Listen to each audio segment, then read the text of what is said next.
Assalamualaikum warahmatullahi wabarakatuh. Okay, we will present about sociolinguistics. Before that, I want to introduce my group members. Namely, I am Shifa Ashafia and my friends Gibi Kurnia Putri.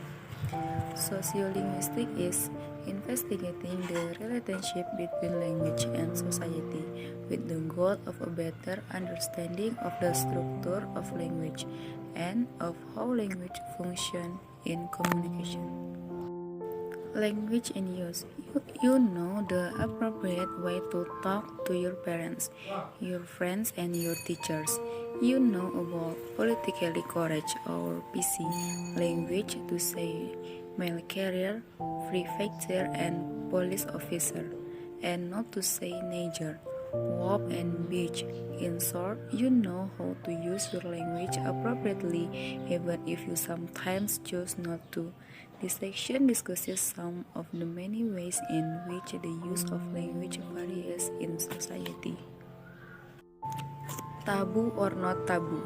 You know the absence words of your language and you know the social situations in which they are desirable, acceptable, forbidden, and downright dangerous to others. This is true of all speakers of all language. All societies have their taboo words. Taboo is a Tongan word meaning forbidden. People everywhere seem to have a need for unedited expletive to express their emotions or attitude, whereas native Anglo-Saxon counterparts are taboo. Such pairs of words are illustrated as follows.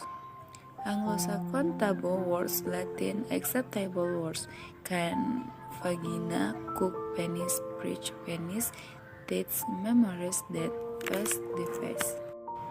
Slang. One mark of an informal style in the frequent occurrence of slang. Slang is something that nearly everyone uses and recognizes, but nobody can define precisely. It can define as more metaphorical, playful, and elliptical, vivid, and shorter life than ordinary language. Slang is universal. It is found in all language and all time periods. It varies from region to region and from past to present. Slang meets a variety of social needs and rather than a corruption of the language. It's yet further evidence of the creativity of the human language. For example, in English, bitch. Girls always bitch about something they had. Brick. The bed got a brick to perform on a TV. Example in Indonesia is baper, galau, mager. Okay, next, euphemism. The existence of taboo words and ideals motivates the creation of euphemism. Euphemism is a word or phrases that replace a taboo word or serve to avoid forgetting or unpleasant subject. This euphemism, as well as the difference between the accepted Latin cancel terms and the dirty Anglo-Saxon terms, show that a word or phrase has not only a linguistic denotative meaning but also a connotative meaning that reflects attitude, emotion, values, and so on. Example 1. Grandmother passed away to God. Courage, passed away is dead. Or berpulang atau mati. 2. My mother teach deaf class. Deaf is deaf or tunarungu atau tuli. Racial and national epithets. The use of epithets for people of different religion, nationalities, or races tells you something about the speaker. Words like geek for Jew, woke for Italian, nigger or corn for American, slang for Asian, shovel head for Middle Eastern Arab, and support reflect racial and chauvinist view of society. Language and sexism. The discussion of obscenities blasphemous, taboo word, and ephemous show that words of language are not intrinsically good or bad, but reflect individual or social values. Sexism is prejudice based on gender.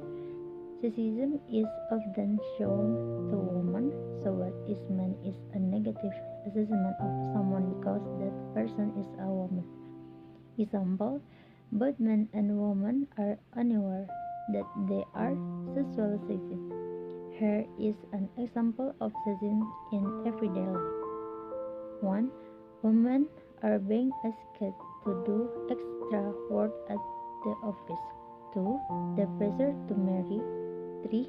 The pressure to have children. 4. Contraception demands. Market and unmarked forms. Similar to this is an asymmetry between male and female terms in many languages where there are male or female pair of words. The male forms is general unmarked and the female terms is created by adding a bond morpheme. Example, male hair major Robert hero, female hairs major Roberta heroine. Sacred language and language camp. Throughout the world and throughout story, people have invented sacred language and language camp. They have used the special language as a means of identity with their group and or to prevent outsiders from knowing what is being said. Language camp Czech, Pic Latin, and Abidabi, see exercises 7, are used for amusement by children and adults. They exist in all the world language and take with variety of forms.